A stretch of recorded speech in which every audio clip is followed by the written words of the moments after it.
Децата во Македонија се жртва на систем кој не води грижа за семејни вредности, бидејќи по развод, дури и ако се договорат родителите за заедничко старателство, нашиот закон тоа не го предвидува, реагираат граѓанските организации. Па така постои поделба на родителите на старател кој има целосни родителски права и родител во отсуство, кој практично нема право врз развојот на детето.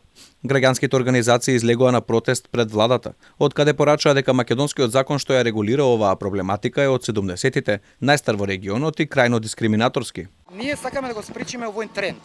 Значи детето да не го губи својот сопствениот родител без потреба.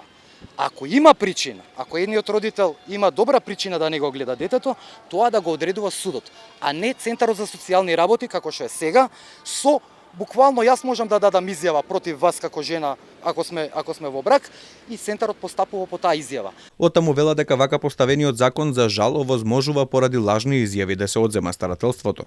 Изјави се даваат во социјално, каде нема одговорност за кажаното, наместо во суд. Децата се одземени од едниот родител, односно додека едниот родител не ги добие децата согласно решение од Центарот издаден, значи само тој родител има право на тоа дете и решението кое што го издава Центарот за социјални работи исто така ги доверуваат децата или детето само на еден родител, а не на двајцата. Борците за еднакви родителски права велат дека група професори веќе имаат подготвено нов предлог закон, но се уште е далеку од собраниска процедура.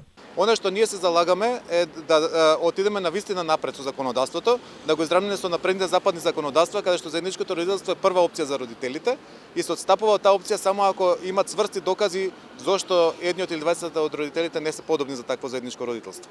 Од протестот порачаа и дека се неопходни проверки и судски утврдувања на одговорноста за лажни изјави. Па порачуваат дека така ќе има вистинска правда, но и повеќе среќни деца во Македонија.